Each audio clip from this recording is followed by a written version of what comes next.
Alors, donc j'espère que tous les conseillers municipaux ont lu ce rapport parce que ce rapport est extrêmement inquiétant. Au cas où ce ne soit pas le cas, je vais revenir moi aussi sur quelques points saillants que tous les Lormontais doivent connaître. À la lecture de ce rapport, plusieurs sentiments m'ont traversé. Le premier, on a d'abord l'impression d'un immense amateurisme qui n'est pas excusable parce que vous êtes maire depuis 1995, une année avant ma naissance. On a aussi le sentiment, à la lecture de votre réponse à la Chambre régionale des comptes, que lorsque vous êtes pris en défaut, vous devenez arrogant.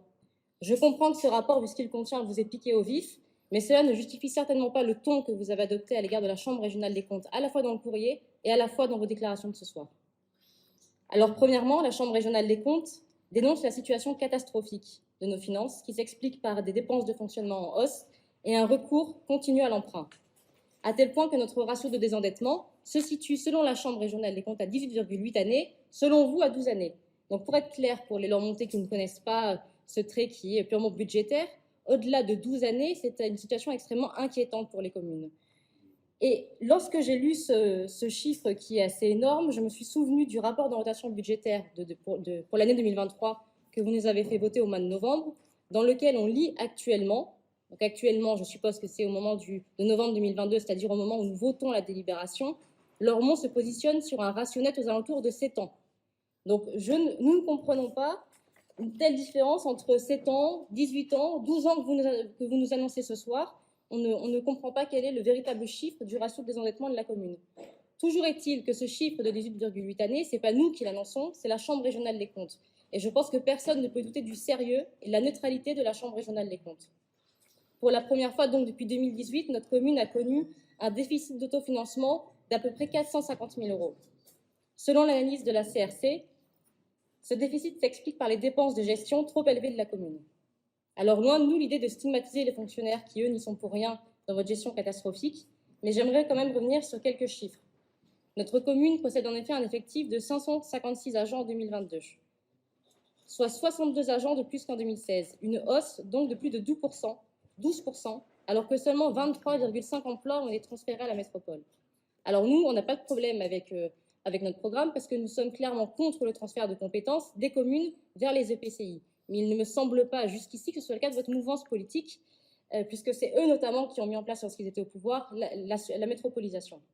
Donc on ne comprend pas trop pourquoi vous n'avez pas joué le jeu des transferts de fonctionnaires. On ne comprend pas pourquoi vous n'avez cessé d'augmenter le nombre d'agents dans notre commune.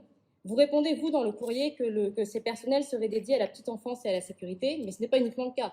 On lit aussi que c'est dans les domaines de la culture et au sein de votre cabinet. Alors, est-ce que c'est du clientélisme? Ce n'est pas à nous d'y répondre, mais en tout cas, on peut se poser la question. La Chambre régionale des comptes relève d'ailleurs, et c'est dans la même veine que l'erreur qui a été commise, j'espère que c'est une erreur, sur le ratio de désendettement lors de la présentation des orientations budgétaires de 2023, la CRC relève que nous n'avons aucune information sur la structure et l'évolution des effectifs, ni sur le détail des éléments de rémunération. Ça montre un peu le sérieux des délibérations budgétaires que vous nous présentez. Et vous avez essayé tout à l'heure de dire que si on disait ça ce soir, c'était qu'on jetait l'opprobre sur les fonctionnaires. Pardon, mais vous êtes l'autorité politique, c'est vous qui validez ces rapports. Donc c'est vous qui êtes responsable si les rapports ne sont pas sincères, si les rapports manquent un peu de précision. C'est certainement pas vos fonctionnaires qui font tout ce qu'ils peuvent pour avoir des rapports à peu près cohérents. Revenons sur votre cabinet, là aussi, on tombe de notre chaise. Donc on apprend qu'une trentaine d'agents sont rattachés à votre cabinet alors qu'ils devraient être sous la coupe du directeur général de service. On apprend que votre chef de cabinet, votre directeur de cabinet, là aussi ça a été dit, occupe des emplois permanents sous CDI alors que ce n'est pas l'objectif des emplois de cabinet puisque ce sont des emplois purement politiques. On apprend aussi qu'ils sont tous les deux embauchés depuis 2016 et l'autre depuis 2005 alors que ces emplois de cabinet, par nature, ne doivent pas dépasser la durée d'un mandat du maire. On apprend aussi, Madame Casanova l'a dit, la revalorisation de 29% du traitement indiciaire entre juin 2020 et juillet 2020 du directeur de cabinet. Je pense que les fonctionnaires de la mairie qui n'ont pas eu le même traitement apprécieront cette grande générosité. La Chambre régionale des comptes, elle est intraitable sur ces points. Et elle relève d'ailleurs,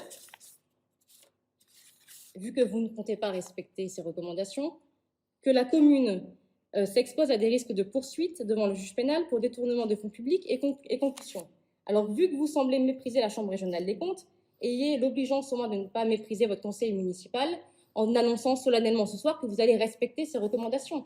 Parce que vous savez bien évidemment que des poursuites pénales exposeraient notre commune à la honte, à une honte totale, à la fois pour les Lormontais et à la fois pour nous tous ici ce soir.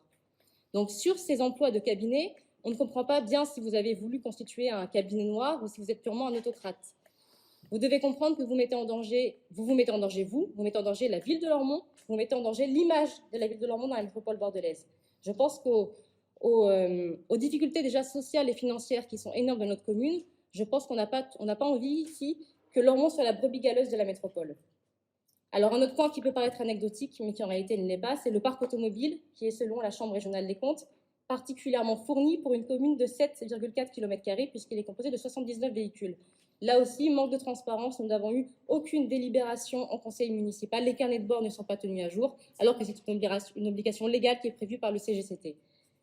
Nous serons donc particulièrement attentifs dans les mois qui viennent à ce que vous nous présentiez un règlement intérieur d'utilisation de ces véhicules et que chaque année, ce règlement, cette présentation soit renouvelée. Dans cette commune, on a un peu le sentiment à la lecture de ce rapport, et je vous rassure parce que vous semblez dire que ce que nous disons là ce soir, il n'y a que nous qui le pensons, mais énormément de Lormontais ont ce sentiment-là, que vous avez créé autour de vous un petit cercle de privilégiés, un petit cercle de lieutenants qui vous soutiennent vous, qui sont au service de votre réélection, mais qui ne sont pas au service de l'intérêt général. On va passer un petit point également sur la société d'aménagement Mont-des-Lauriers. Donc là aussi, on a eu énormément de débats dans ce conseil municipal. La CRC relève ce que nous savions déjà, une opacité totale sur les activités de cette SEM. Aucune concession d'aménagement n'a été passée entre la ville et la SEM, et du coup, celle-ci, de fait, n'a pas été présentée au conseil municipal. Comme le précédent rapport de la Chambre régionale des comptes le demandait en 2015, aucun rapport écrit n'a été présenté au conseil municipal alors qu'il aurait dû l'être tous les ans.